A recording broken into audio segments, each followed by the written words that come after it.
Carrapato de cachorro transmite doença para humanos? Então, gente, é uma dúvida que muitas pessoas têm. Por quê? Pessoas às vezes têm cachorro, aí você vê que o cachorro está com carrapato, aí daqui a pouco observa que o cachorro pode ter determinadas doenças causadas pelo carrapato, como a própria erliquiose e a própria babesiose. Aí o animal ele fica mal, ele fica doente e algumas pessoas ficam até com aquela dúvida: nossa, será que esse carrapato do cachorro também pode passar uma doença para nós seres humanos? Então fique até o final desse vídeo para você entender esse assunto, belezinha? Então vamos lá. Então pessoal, como eu falei anteriormente, os cães eles podem sofrer determinadas doenças, como a própria erliquiose, a doença do carrapato, muito conhecida. Eu tenho até um vídeo onde eu falo dessa questão da erliquiose. Caso você tenha interesse, eu vou deixar um card aqui no final para você poder conferir e entender sobre esse assunto. Mas será que realmente pode ser transmitido a humanos?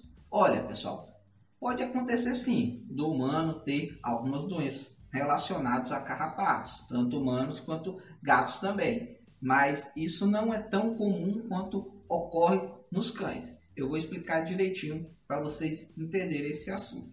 Os gatos, eles têm até um hábito de autolimpeza que acaba às vezes fazendo com que eles retirem os carrapatos também. E por isso os carrapatos não se adaptaram tão bem assim nos gatos. Mas isso não impede, às vezes, também de um carrapato passar a doença para o gato. Mas agora em relação ao humano, o humano às vezes ele pode não perceber. Um carrapato ele pode acabar se aderindo ali no humano, principalmente em algumas regiões mais escondidas. E ele pode ficar ali sugando sangue durante um determinado período e o mesmo não percebe, o que poderia ser um tempo suficiente para a transmissão de doenças. Mas e aí, se isso acontece, então por que a gente não vê casos de seres humanos com essa erliquiose tão grande quanto ocorre assim em cães e gatos?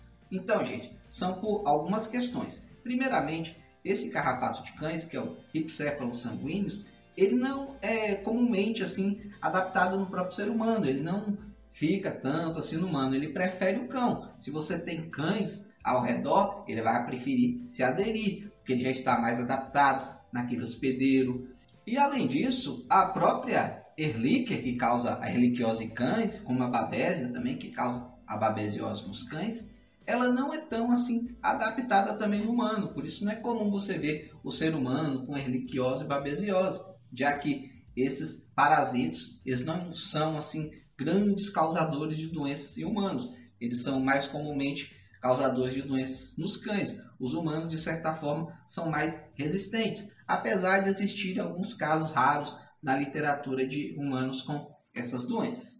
Mas então, doutor, quer dizer que o carrapato, então, de cão, ele não transmite doença para seres humanos? Veja bem, esse carrapato, mais comumente encontrado nos cães, que é o Rhipicephalus sanguíneo, ele normalmente não transmite doença para os humanos. O carrapato, que tem uma maior possibilidade de transmissão para doenças humanas, são carrapatos do gênero Amblyomma. Aqui no Brasil, por exemplo, temos alguns carrapatos desse gênero Amblyomma, que comumente eles podem ser vistos em equinos, normalmente, mas também a gente pode ver eles em bovinos, pode acontecer também deles ficarem em cães, mas o mais comumente encontrado em equinos e também em capivaras. Então, é por isso que em determinadas áreas, tanto de zonas rurais ou zona urbana, que tem esses animais, podem ter o quê? Esses carrapatos. E esses carrapatos podem sim acabar se aderindo nos seres humanos. E para eles poderem transmitir o agente causador da febre maculosa para o ser humano, ele tem que ficar aderido por pelo menos umas 4 horas. E como eu acabei de falar agora para vocês, a febre maculosa é a doença que pode ser transmitida por esses carrapatos.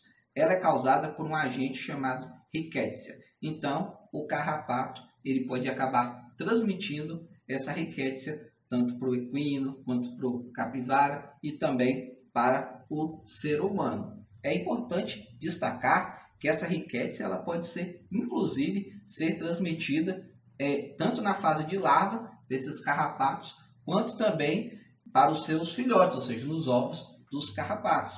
Então, à medida que tanto que o carrapato ele vai passando de fase, ou seja, ninfa, larva e adulto, ele vai continuar com essa Rickettsia, assim também como os seus filhotes forem lançados no ambiente, eles podem ter essa Rickettsia. Se você quiser entender um pouco mais sobre essa questão de carrapatos, sobre ovos, sobre essa fase de ninfa, larva e adulto, eu tenho um vídeo onde eu explico isso direitinho. Eu vou deixar aqui um card no final para vocês entenderem, que é um vídeo chamado de quanto tempo um carrapato vive no ambiente, onde eu explico tudo direitinho sobre essa questão do carrapato. Belezinha? Então você assiste esse vídeo aqui, depois você vai lá conferir essa informação. E os sintomas dessa febre maculosa, eles são muito inespecíficos. Não é aquela questão, o ser humano está com febre maculosa, ele vai ter só febre. Não, ele pode ter vários sintomas. Ele pode ter febre, ele pode ficar sem comer, ele pode ter dores articulares, ele pode ter manchas vermelhas pelo corpo, ele pode ficar ali deitado com dor no corpo. Então,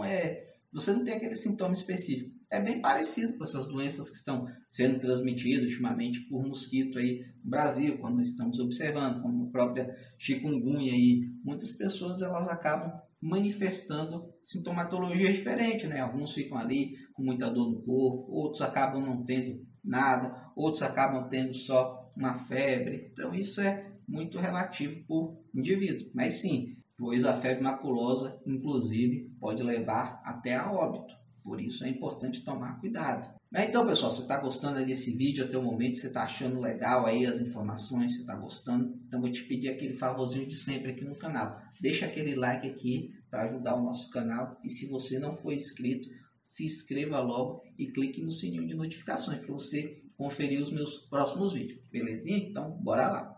E além da febre maculosa, que é uma doença que pode ser transmitida por carrapatos para humanos, temos também a borreliose. Mas essa doença já não é tão comum assim no Brasil, essa borreliose. Ela também pode ser transmitida por esse carrapato do gênero Amblyomma, assim também como carrapatos do gênero Ixodes, que não são encontrados aqui na nossa região. Eles estão mais presentes ali no hemisfério norte. O fato da gente não ver tantos casos de borreliose aqui na nossa região significa que a bactéria que causa a borreliose, que é a Borrelia burgdorferi, ela não é tão encontrada ainda aqui na nossa região, diferente da febre maculosa, que é causada pela Rickettsia, que nós já encontramos sim em determinados locais aqui do Brasil. Essa borreliose, vocês devem conhecê-la pelo nome de doença de Lyme, né? Que é uma doença, às vezes a gente encontra muito quando a gente assiste aqueles filmes norte-americanos ou filmes europeus, né? Que podem ter pessoas com essa doença. É uma doença que às vezes também aparece mancha nas pessoas, as pessoas acabam tendo problemas articulares, problemas também do seu sistema circulatório. É uma doença bem séria, assim como a febre maculosa. Então, pessoal, qual a conclusão que a gente tira diante desse vídeo? Será que o carrapato de cachorro pode transmitir doença para humanos? Então, esse carrapato que nós encontramos normalmente, que é o Rhipicephalus sanguineus, como eu encontrei, não é comum ele transmitir doença para humanos. E como eu falei anteriormente, não é nem comum ele se aderir em humanos. O carrapato mais comum é o Amblyomma, que a gente encontra com a maior facilidade em zonas rurais. Esse sim você tem que estar mais atento. Mas é claro, isso não impede que nós temos sim que tomar medidas preventivas, que temos que evitar a presença dos carrapatos nos nossos cães, assim também como pulgas. Então, isso é importante, pessoal. Por quê? Porque quando você está cuidando bem do seu animal, indiretamente você também cuida da sua família, porque podem sim ter algumas doenças de animais que podem ser transmitidas para humanos, a própria leishmania, como o próprio animal, às vezes ele pode até pegar algum determinado tipo de infecção bacteriana, que também pode ser transmitido, fungos. Então é sempre bom cuidar direitinho do nosso pet, manter ele sempre vacinado, vermifugado, dar uma alimentação de qualidade para manter ele sempre com a imunidade boa, que assim você está cuidando bem dele e diretamente você cuida da sua família. E como eu falei também, pessoal, montar um sistema de prevenção de pulgas e carrapatos. E caso você quiser entender um pouco mais desse assunto, como que você pode fazer para poder prevenir que o seu cão, que o seu gato tenha pulgas e carrapatos, eu vou deixar aqui uma playlist de vários vídeos onde eu ensino várias dicas de prevenção de pulgas e carrapatos em cães e gatos. Então, confira aqui essa playlist, pois eu acredito que tem muitos vídeos aqui que podem ajudar você a entender mais sobre esse assunto. Belezinha? Então, é isso aí, pessoal. Tamo junto. Até a próxima.